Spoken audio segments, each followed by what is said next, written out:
His presence. Merry Christmas and welcome to CSLDallas, a center for spiritual living. And welcome to our candlelighting celebration. It is a glory.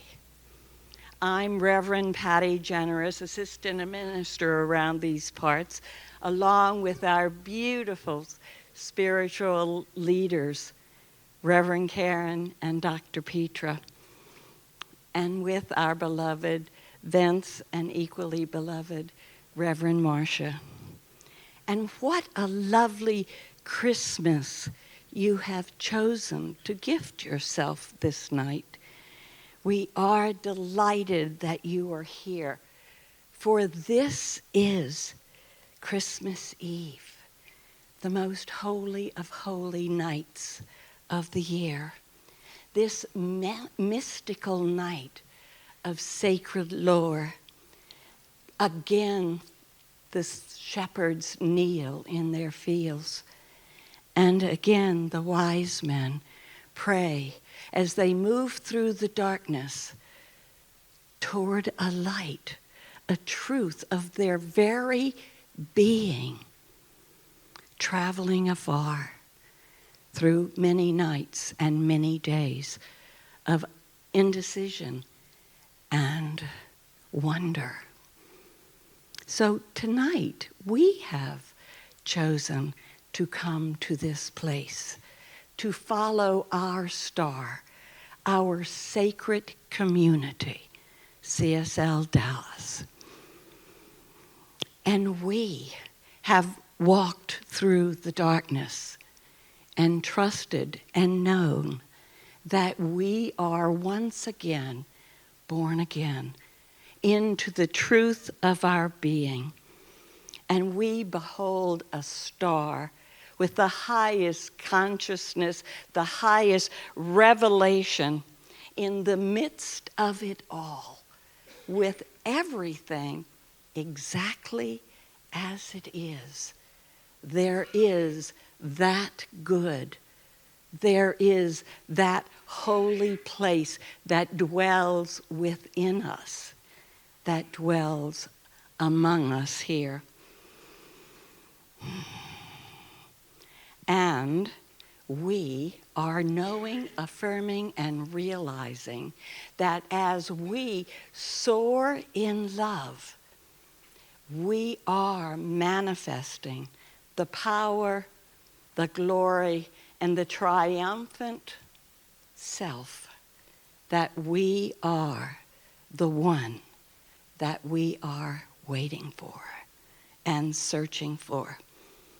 And so we soar in love tonight, for tonight is the most sacred night of all. So sit back, enjoy, breathe, and know that you are the beloved. And now maybe we should just keep that momentum going past this night, past Christmas Day, on in to the new year. So come, join us right here at CSLDallas, a Center for Spiritual Living, as we kick off the new year with a bang. And we blast away the cobwebs of the past and old thoughts of lack and limitation. They will not cling to us as we move forward. So our Burning Bowl celebration that we, CSLDallas, are great at, and that we are honored to have the reputation of having the best ever Burning Bowl celebration. And you will be here. And when is it? Why, it's Christmas Day. Who knew? January 1st. And we will be here at noon and then going till 2 o'clock. And we have free childcare as well. And so to keep that positive, well-being spirit moving forward, we have a special treat. We have James Van Praagh, who will be presenting the series of evenings of high spiritual insight and consciousness. And we may realize our beloveds in spirit are never gone for us, are never gone from our presence. James Van Praagh will be here Thursday, January the 9th, 7:30 to 9:30. And Friday, January the 10th, 7:30 to 9:30. And then he is giving, and this is a real treat, an entire day workshop on Saturday, and that would be on the 11th from 9 o'clock to 5. And the tickets are going fast, so you better get your ticket now. When I first saw James Van Praagh, I really didn't know what to expect. Well, I knew that he was a spiritual medium, and I knew that he was a gifted teacher, but I didn't know exactly how I would fit in to this picture. James Van Praagh gave me something that I had been longing for a very, very long time. He gave me the metaphysical truth and the new thought consciousness to realize that my dear Gamma was with me always. And not only was she with me, but she could communicate with me heart to heart, mind to mind, just as she had always done. It was amazing. And I am so grateful to James Van Praagh for that gift. Now we know why we are here. It's Christmas Eve. And we know what's coming, our beautiful Christmas Eve candlelighting celebration. And we know that we are here to move in to the presence, to the divine essence of our very being. For tonight there will be a babe born within you. And it will be a discovery of what has always been there before. You are the beloved.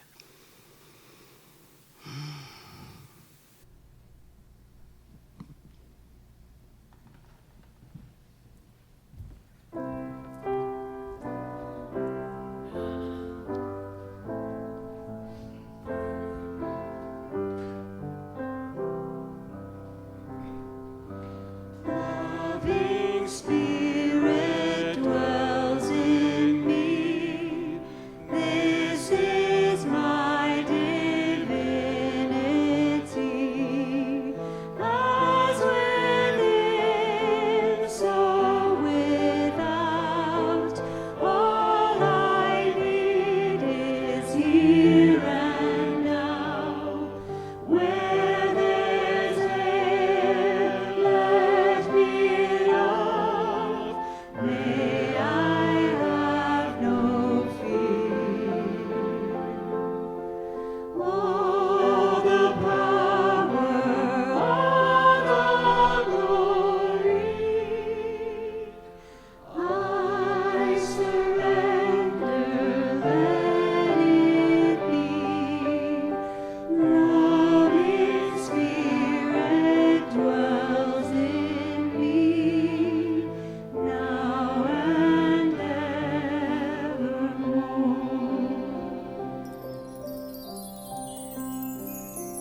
this Christmas prayer, please allow my words to serve us all. For I know, affirm, and realize that there is but one glorious presence. That Spirit is present in the here and now of this moment. I believe and realize that God is omnipotent, omniscient, omnipresent, holoographic, meaning the same in each and every part. And I know that as I move into that truth, that glory of my birth, I am born again, born into the glory, the triumphant reality that I am one with this presence. And as I stand upon this hallowed ground within this glorious sanctuary, where we are safe, we are whole, we are perfect, and we are complete. And as I look through newborn eyes, I see a world where all is possible, all is shining and bright, and I am renewed, and I move forward into this presence. And I know and affirm that within the sanctuary of my very being, there is born a child of divine innocence, a child where all things are possible, a child that knows her truth, that speaks her word, that laughs her laughter, and I am renewed and reborn. I know that as my brothers and sisters in love and in light are standing in this glorious recognition, this glorious realization that this is the moment of birth, renewal, for love dwells within me. Well, love dwells within the present, the power, and the glory that is here and now, in the here and now. And it is good and very good in the midst of it all. I breathe in this truth. I breathe out this word. And all good is made manifest now.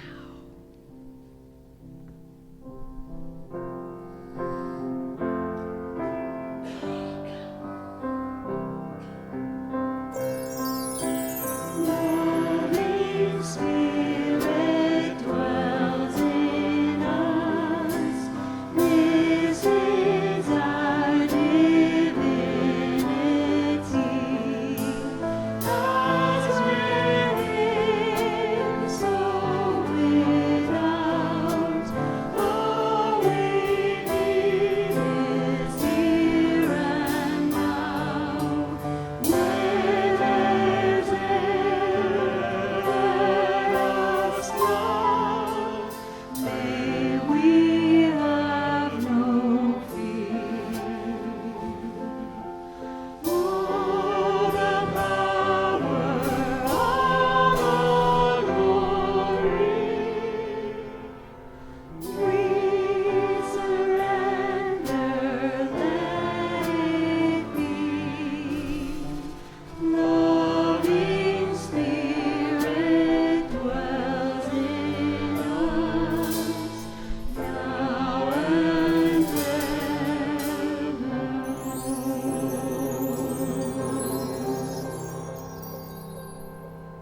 and hold it in our heart. A ricordaci che When stars go out each night, l'eterna stella sei. Let this be our prayer, let this be our prayer. just like every child. Just like every child. Need to find a place, guide us with your grace, to a place where we'll be saved. Sogniamo un mondo senza più violenza, un mondo di giustizia e di speranza, un mondo di amore solo vicino, simbolo di pace, di fraternità. La forza che ci dà We ask that life be e il kind desiderio che and watch us from above. ognuno trovi amore We hope each soul will intorno e find dentro sé. another soul to love. Let this be our prayer. Let this be our prayer. Just like every child. Just like every child. Need to find a place, guide us with your grace, give us faith so we'll be saved. E la fede che hai acceso in noi, sento che ci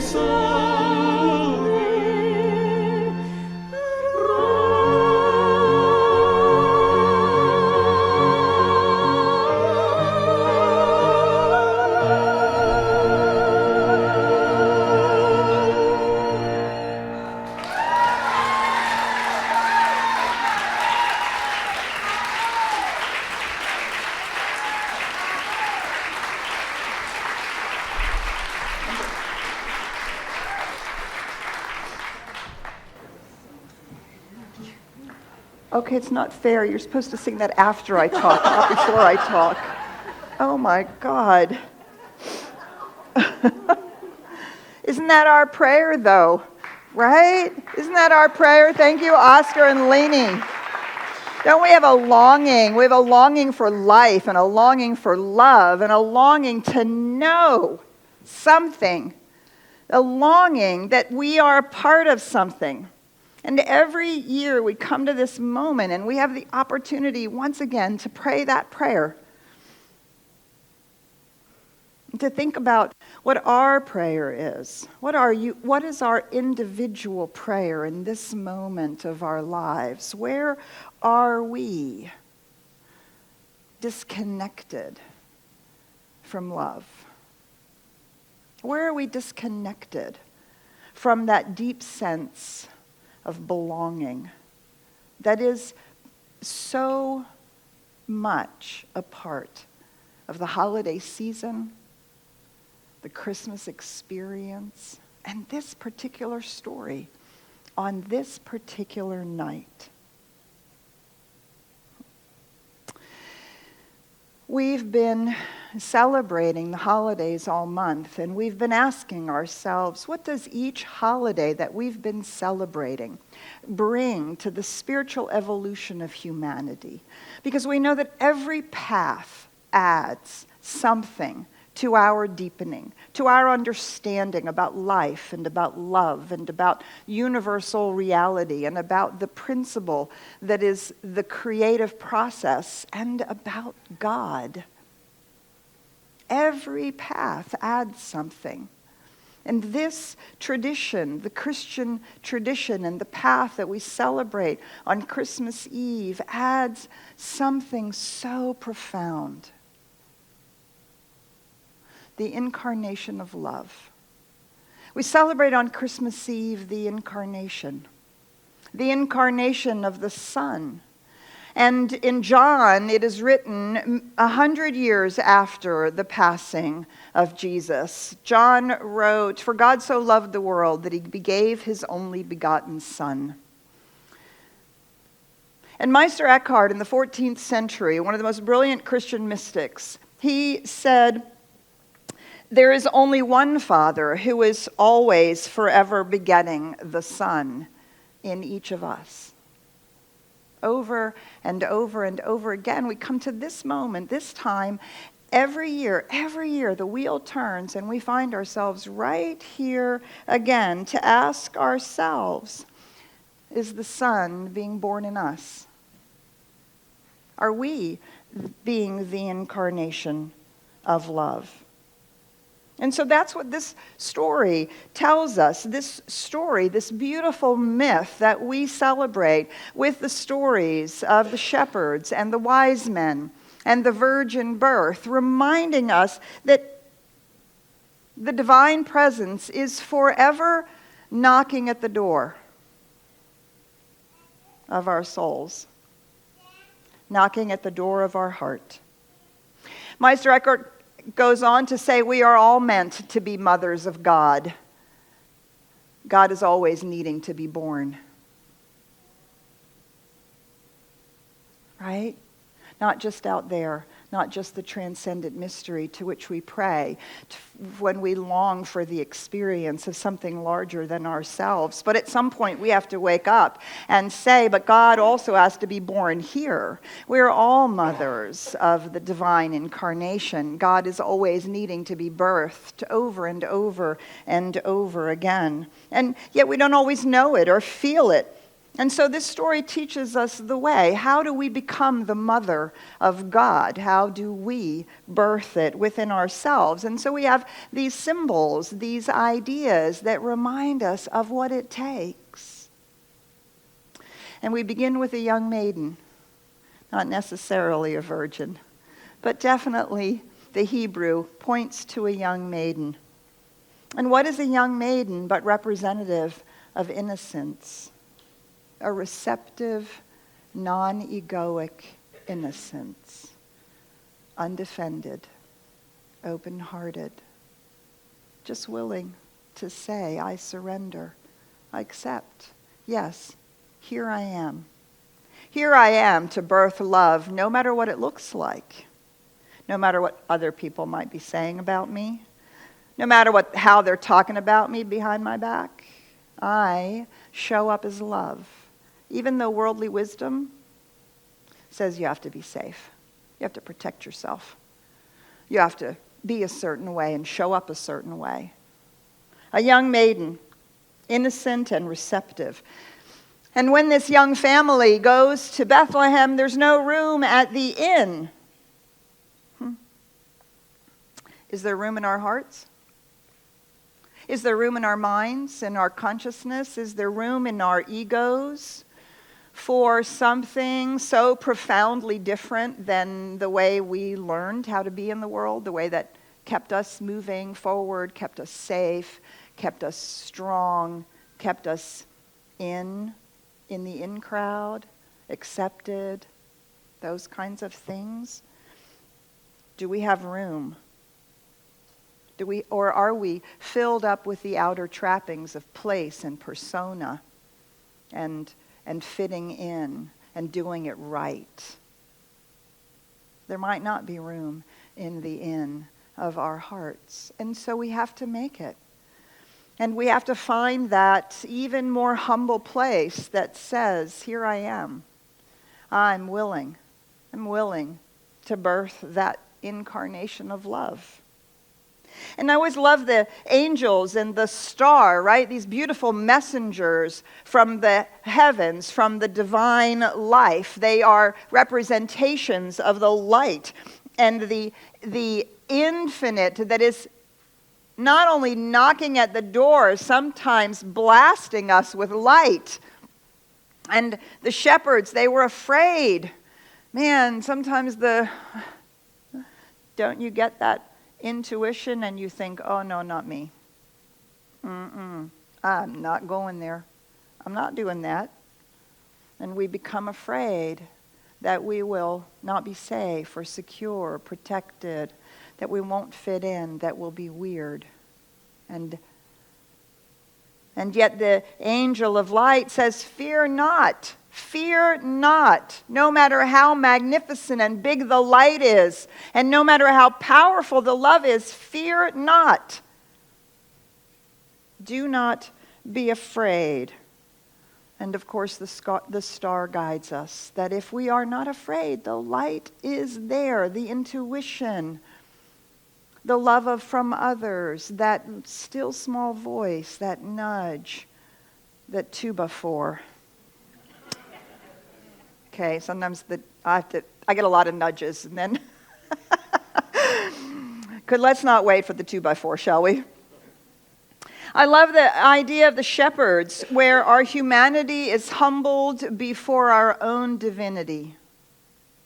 Divinity, knowing that our divinity is the truth of who we are, does not make us egoic and puffed up.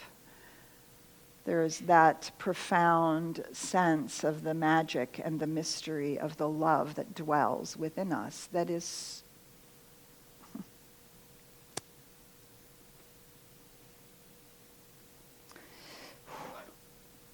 to be so open to that, to be that no matter what, is to be humble with our humanness, who thinks it knows how it should be, right?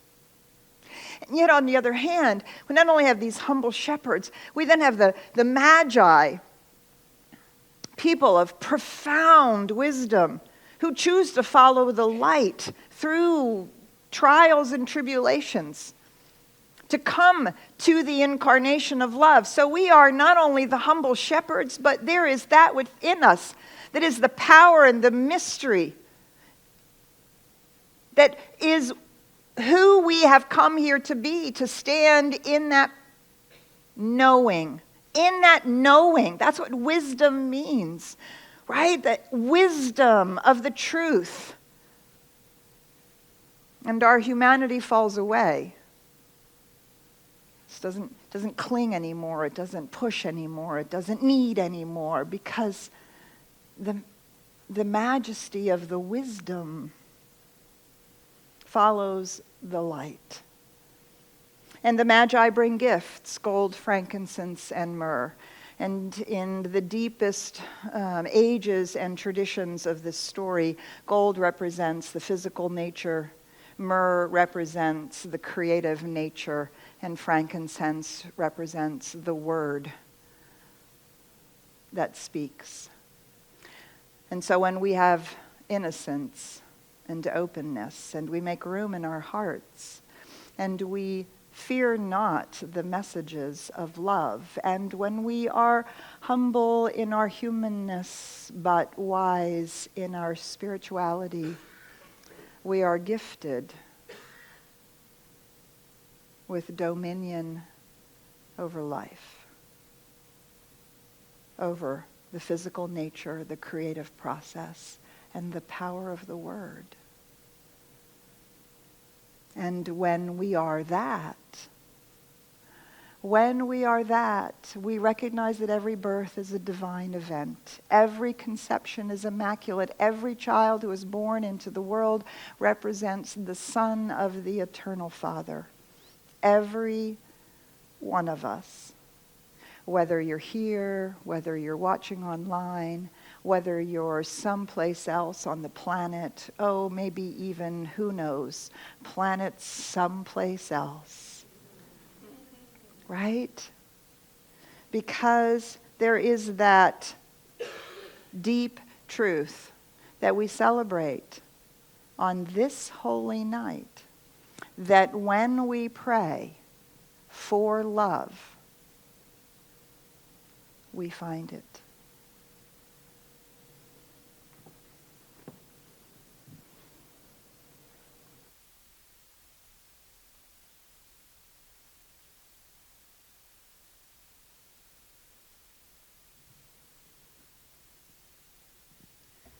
This song is called Show Yourself.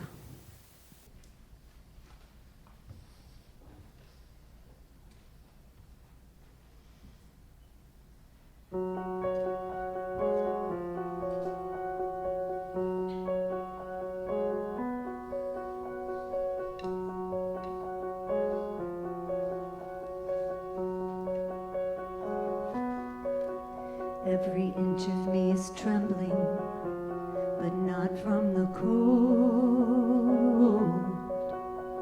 Something is familiar, like a dream I can reach, but not quite hold.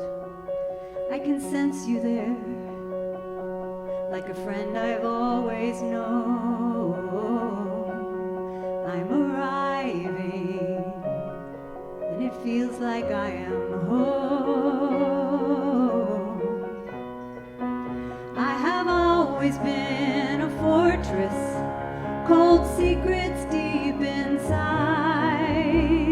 You have secrets too, but you don't have to hide. Show yourself, I'm dying to meet you. Show yourself, it's your turn. Are you the one I've been looking for all of my life? Show yourself, I'm willing to learn.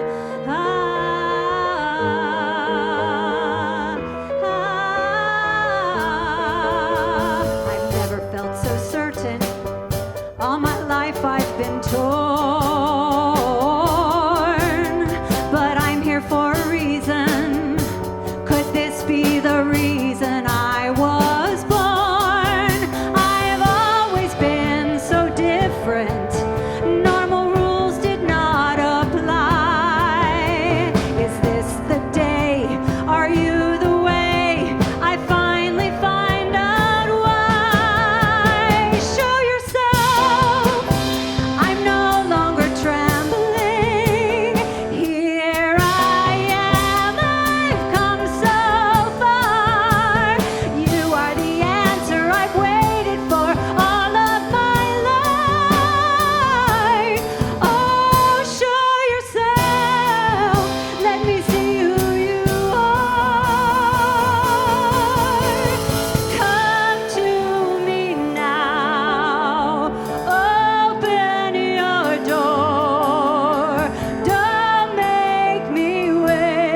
Lainey Bernstein, show yourself. From Frozen 2, if you haven't seen it. Show yourself. Show yourself. Show yourself. It's your time. You're the one. You're the one that you've been waiting for. No one else. That's what this song says, to show yourself. How many of us have been waiting for someone all of our life, and that person is right here? Right here. That's what this night is also teaching us.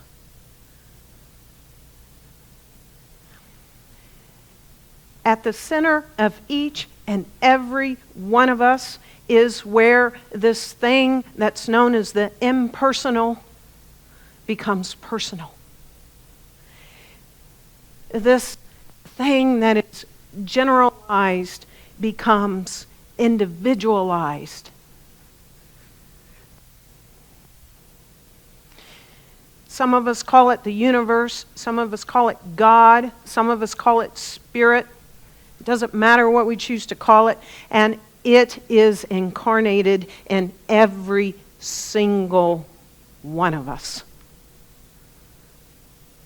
in a very unique and individualized way, in our own special way. It's the only place where it shows up as you.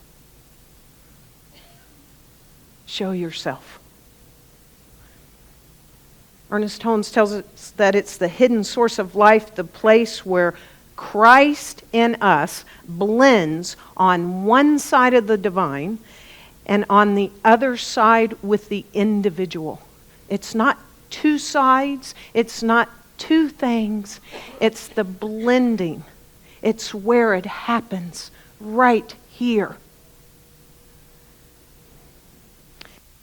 Reference of Christ is not a reference to a single man by the name of Jesus, but it's the divine incarnation in every single one of us. It's time to show yourself.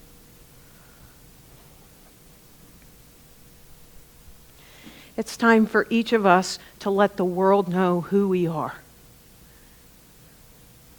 And I don't know about you, but sometimes it feels hard to let the world know who I am. And so we've got to let go of what is standing in the way of that. And just as we are each showing up uniquely individualized, I imagine that we have very different things that's standing in the way of that.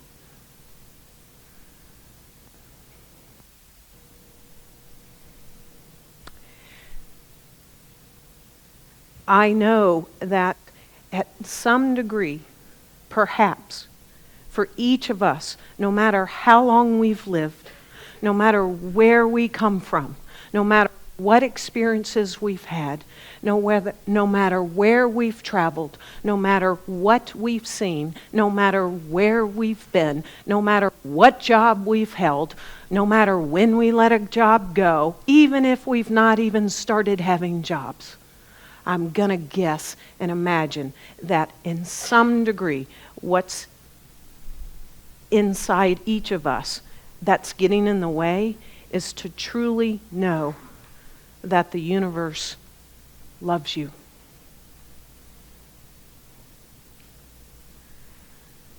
That the universe loves you. How do I know this? Because you are here. You are here to show yourself. And it starts with each of us. We each must know, we are the only ones that can know for ourselves that we're lovable.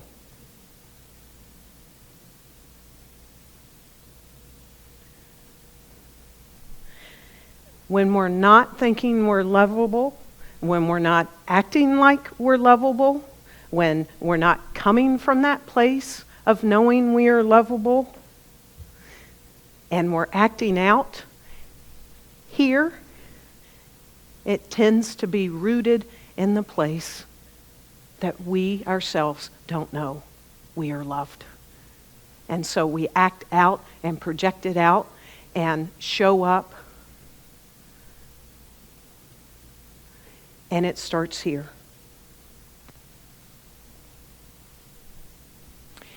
You don't have to earn the love of the universe. It's been here since we all took our first breath.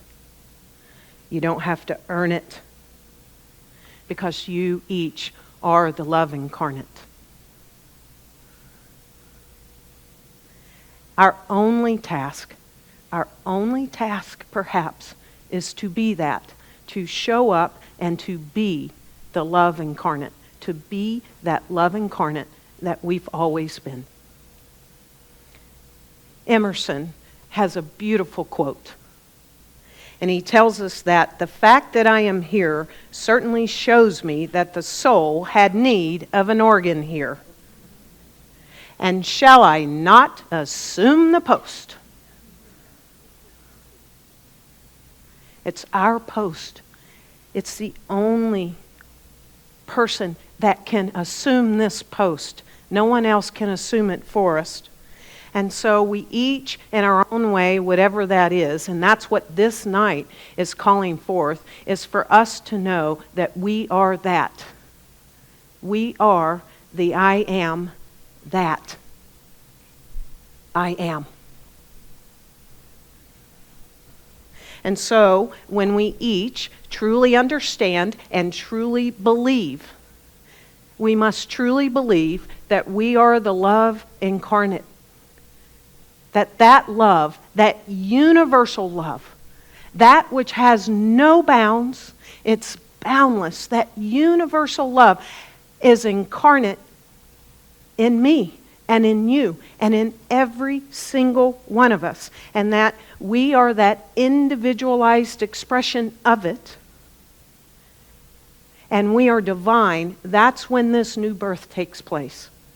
And I trust that it takes place in a new way in each of us tonight on this holy night, so that we may be that spirit expressed, that spirit individualized, that spirit personalized, so that we each show ourselves.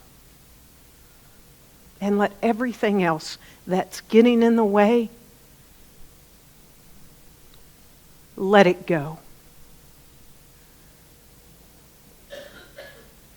As Lainey said, it's time to show yourself and step into the power. Step into the power. The love incarnate. Step into that peace which passes all understanding, and step into the joy, that unbridled joy that this season is talked about. That joy, that peace, that love. For that's who we each are. That's who we each came here to be. The Christ, the incarnate one. Not just one.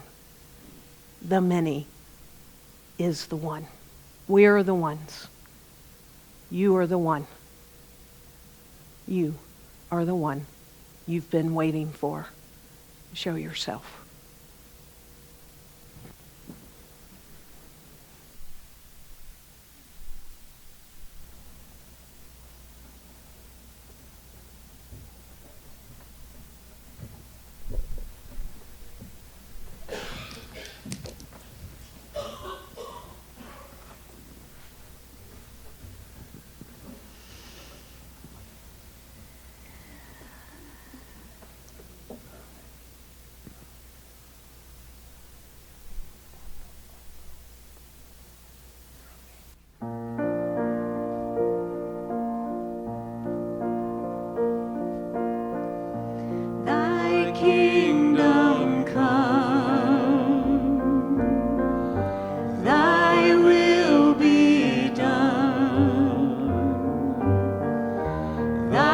kingdom come through me. Thy will be done. Thy kingdom come. Thy will be done through me. On earth as it is in heaven, forever.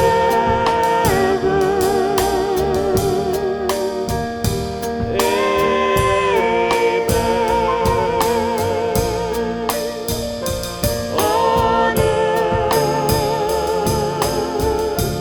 as it is in heaven, thy will be through me.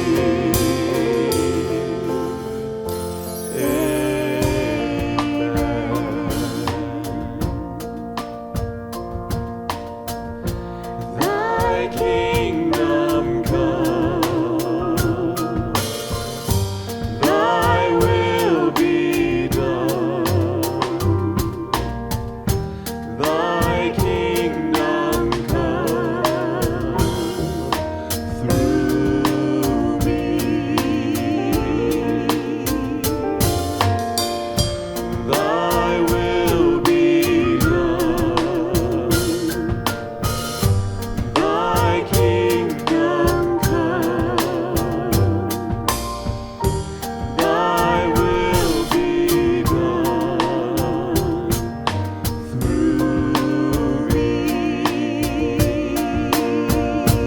On earth as it is in heaven,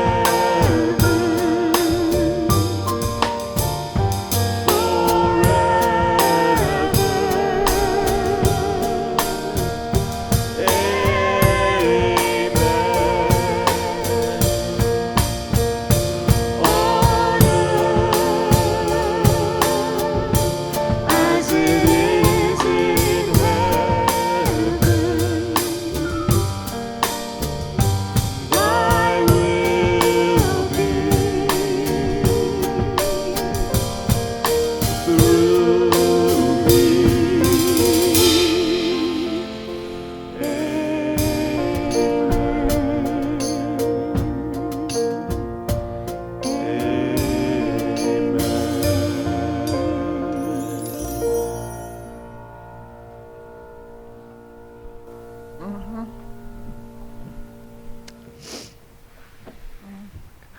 Usually not a basket case till the candlelighting part.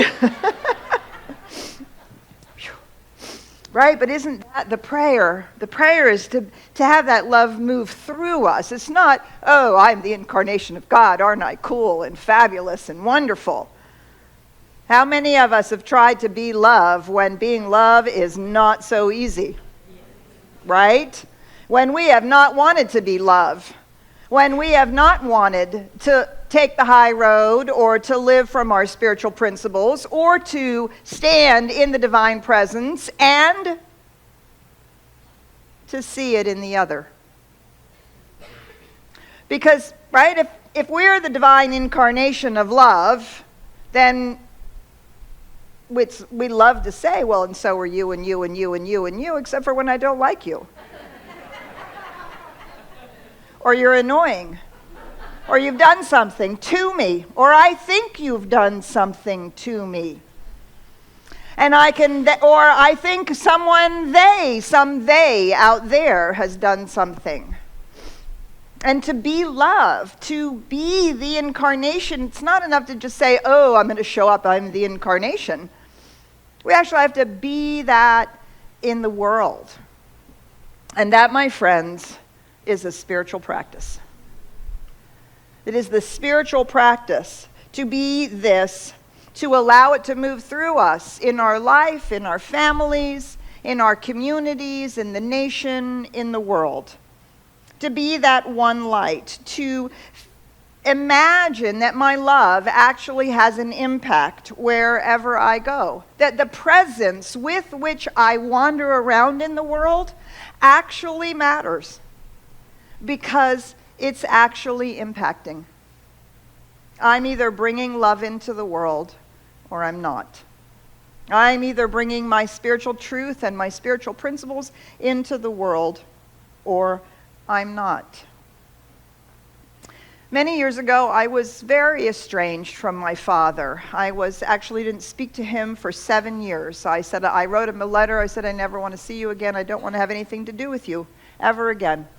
I was in my early 20s, and I needed to do that for my safety and my sanity, for me to find that place of love within my own self. I, up until that point, didn't feel like I was lovable.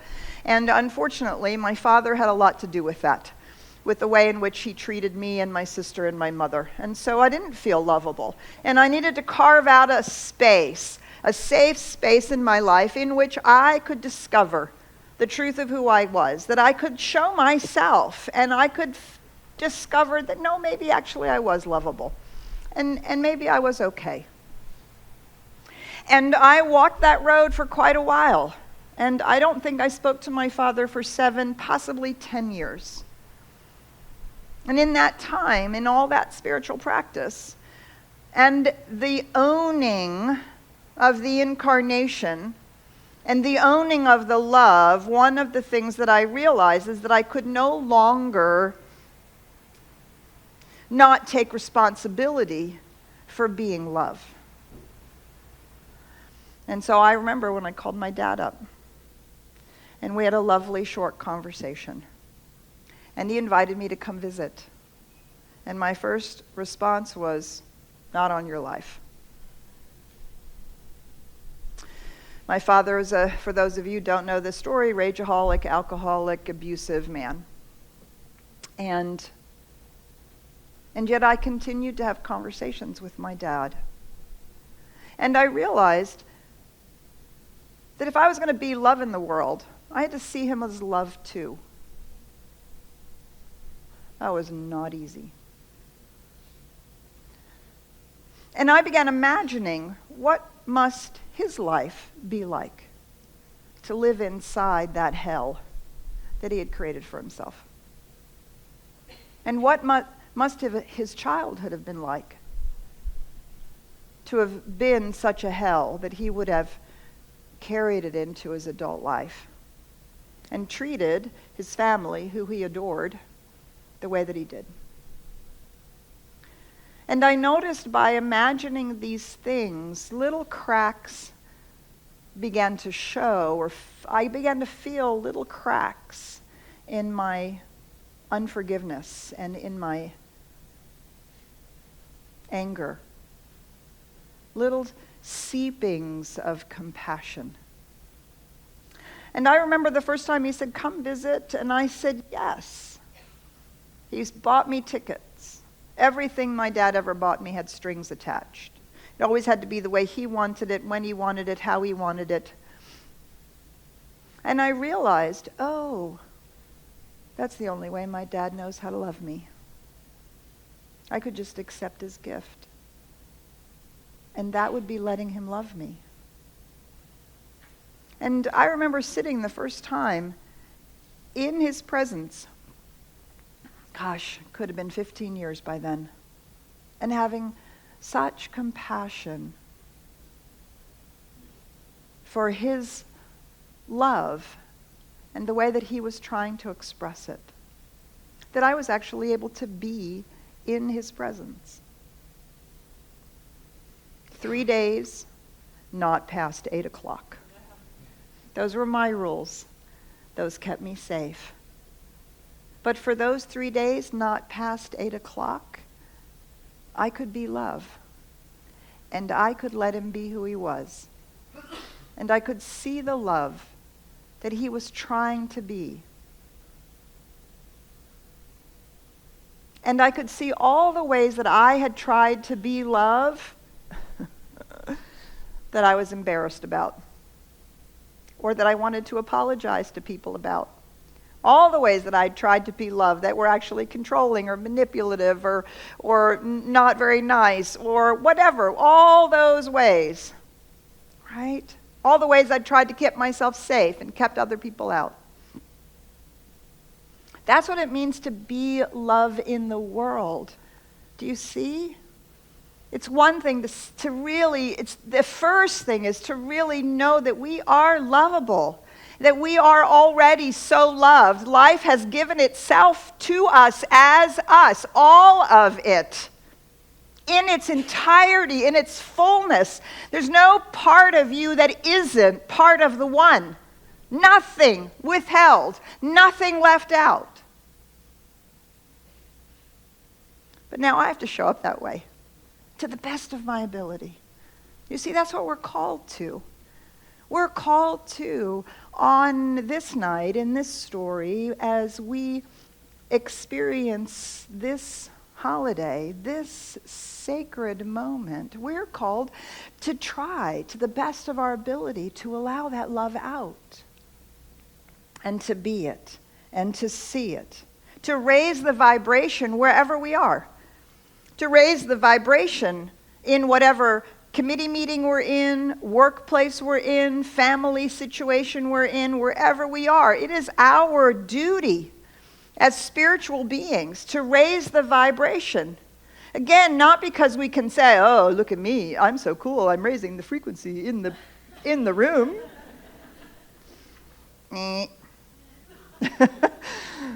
No, because we are being who we came here to be.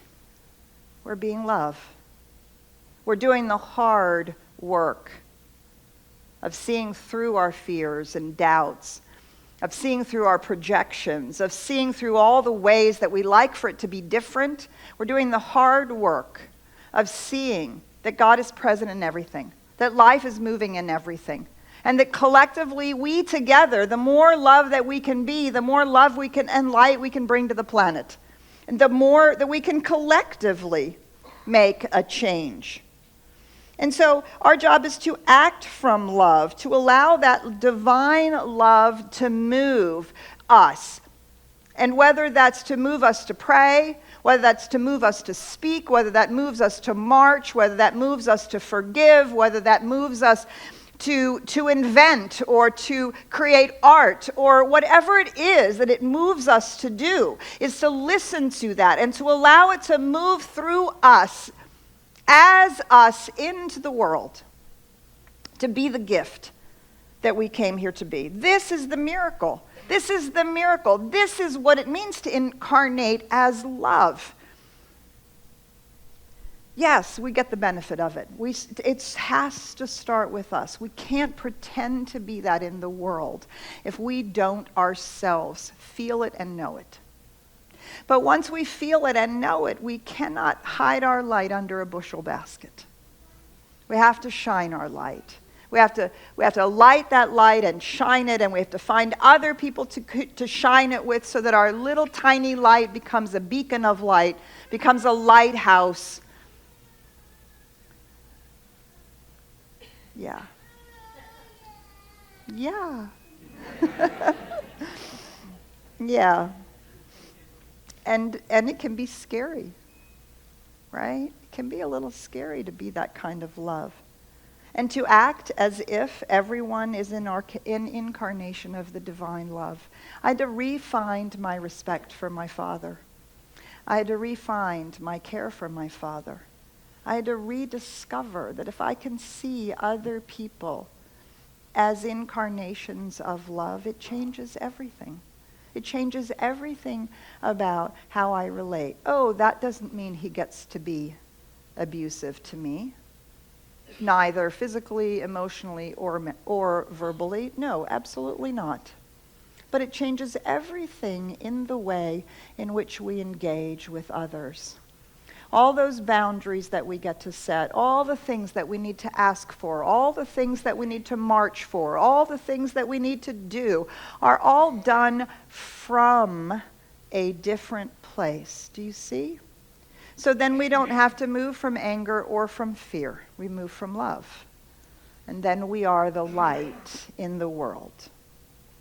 And then we are the miracle of love. We bring that miracle of love into the world. We create something beautiful. Ernest Holmes says, to feel that we are all a part of the divine offering is to enter into the spirit of the birth of Christ in the human mind and heart. To carry peace, love, and givingness to everyone. This is the meaning of Christmas. And so we start with our families, our beloveds. We start in our community. And then we let the light shine. We imagine that that light grows. And we are here tonight to affirm that, to remember it, to make our own dedication, our own rededication to this truth, to make our own declaration of it, and to be part of the light of love. So we come then to the heart of our service. This is our Christmas Eve candle lighting service. And so we come to the heart of it. And so you all have received a candle when you came in. If there's anyone who hasn't received a candle, could you please raise your hand so the ushers can see you? If you did not get a candle, we've got a couple up here in the front. If you guys could bring some candles up, that would be really great. So just keep your hand up so the ushers are coming around to make sure we have somebody right here, Daryl, right up here who didn't have a candle. Anybody else who doesn't have? Oh, you got one. Okay, great. Everybody's got their candle. All right, so I have extremely important candle lighting instructions that will keep you from getting wax on your lap or on the chair or on the rug or on the hair of the person in front of you. All right, so here you go.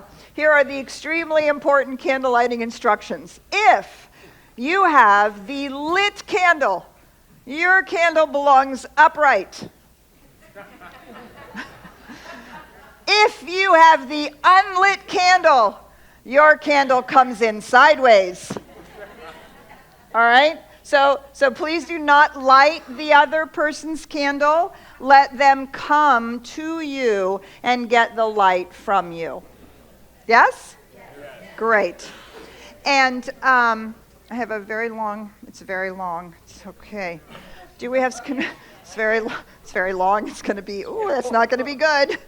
Okay. Oh, you need a little shorter too. Okay. All right, good. All right, everybody's got their candles. I don't want to be here 15 minutes. Well, yeah, we also don't want it to, okay, it'll be all right. All right. All right, any questions about the instructions? So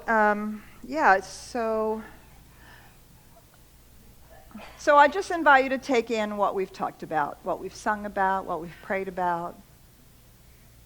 Here we are. It's time now for us to be the light of love in the world.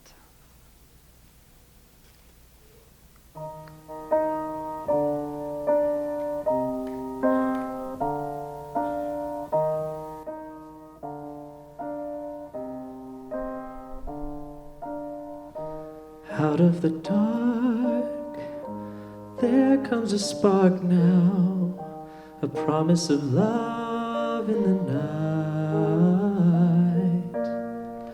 Single and pure, steady and sure now, something begins in this light. One light, one light.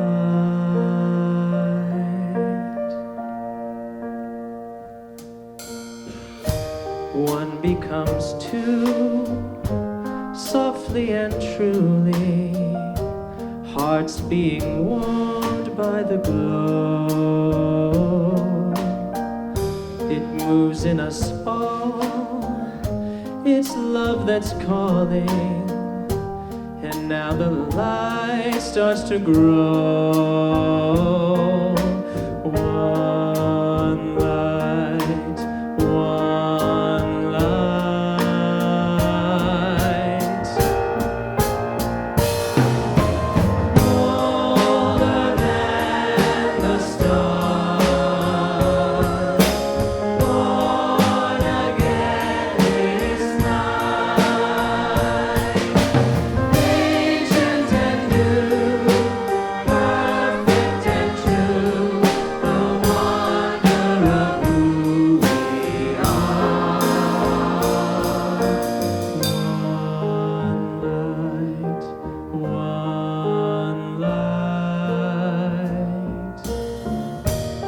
So here we are, ending the year now.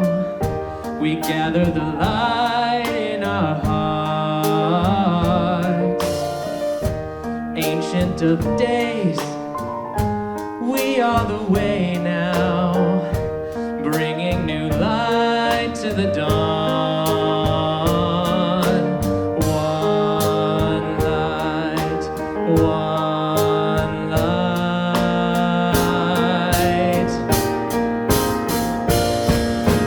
Older than the stars,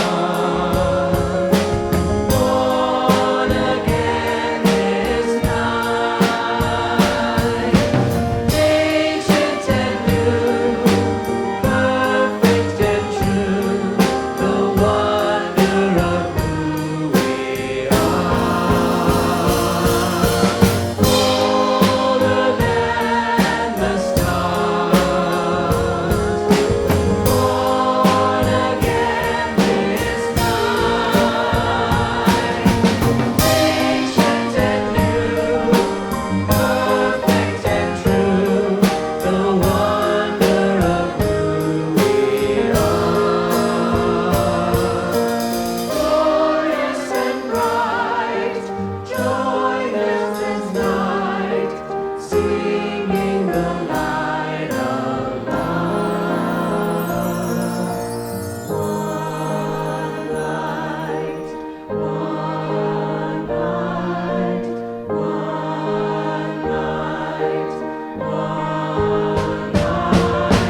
candle that represents that love, that light that we bring into the world. So I invite you just to raise your candle for a moment. Let us see the light as it look around you. See the light, each and every light. Someone has one, they're all different, and yet they are all the same light. And so as you lower that candle now and we get ready to blow it out, we recognize the symbol of the candle is just that. It is a symbol. We cannot blow out the light. So blow it out now gently without blowing it into your neighbor's hair. Blow it right into your heart. Blow that light right into your heart, where it has been, where it is now, and where it will always stay, because it is the light of truth of who you are. And this is the light that we hear when the angels sing to us.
So this is the time where we want to welcome anyone that's here for the first time. If you're a visitor with us this evening, we have a gift for you. So if you're here for the first time, could you raise your hand, and our ushers will give you that gift. Just keep it held up high, yes, until you get something.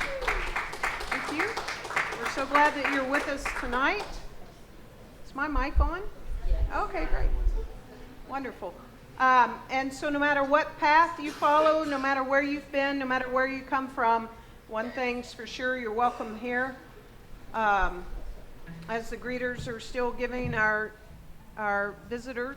And also, one of the things that we love to say, and we say each week in our community, no matter what day of the week it is, we talk about our reason and our purpose for being. And our purpose for being a community is that we're radically inclusive. That means everyone is welcome, no one is left out. We all get to be our unique, individualized expressions of that one. We're spiritually progressive, and we transform lives. And we do that through all kinds of offerings 7 days a week, all kinds of gatherings, all kinds of experiences and classes and all of that.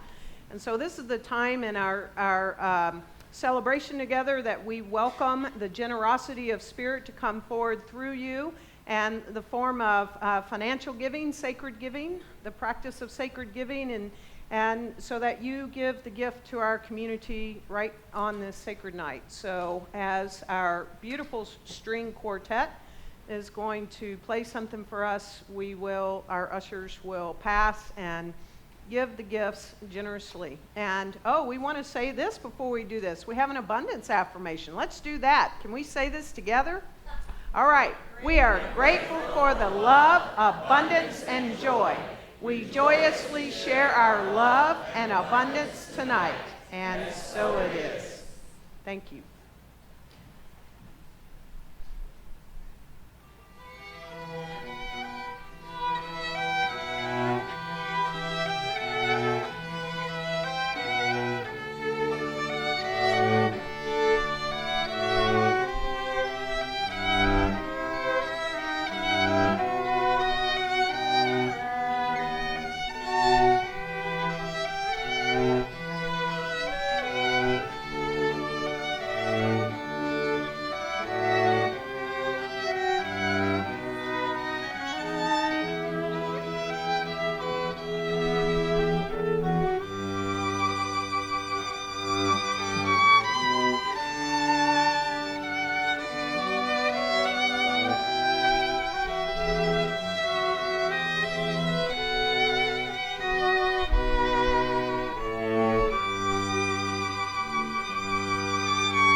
So we do want to say a huge thank you to Oscar, to our music team, to our choir, our beautiful string quartet. Thank you so much.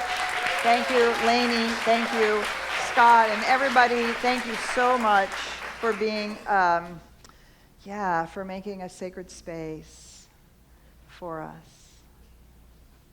So let us go within. Just inviting you to go within with me to where you blew that light right into your heart.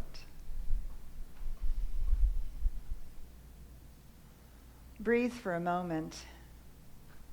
Breathe into that light.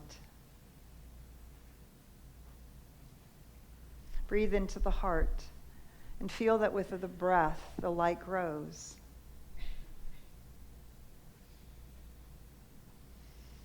And as we breathe into that place, which is the very deepest part of us, we breathe right out into the infinite love that is the power and presence of God, that is the Spirit, the living, almighty love that is moving through all creation, that is the reason for creation, that is the impulse of creation, and it is the impulse of our very lives.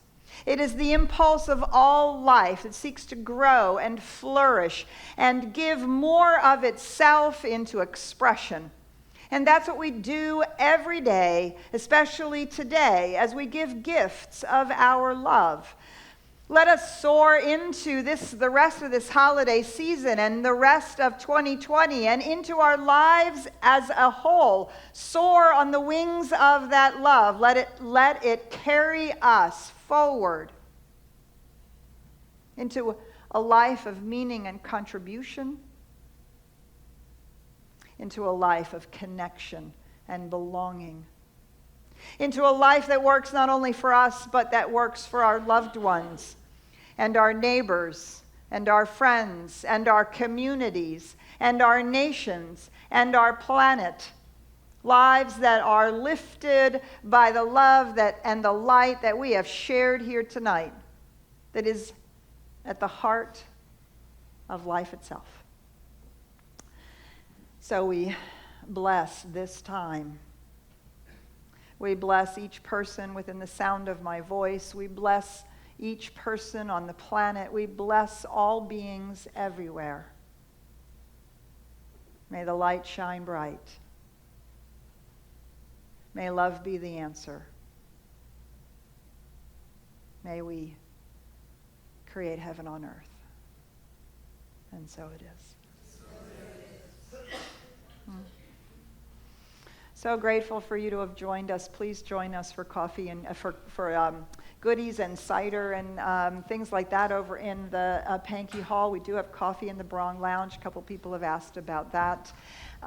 And you can drop your candles off in the boxes as you leave. But we are going to sing ourselves out of here together. And yes, we are in fact going to sing all 3 verses.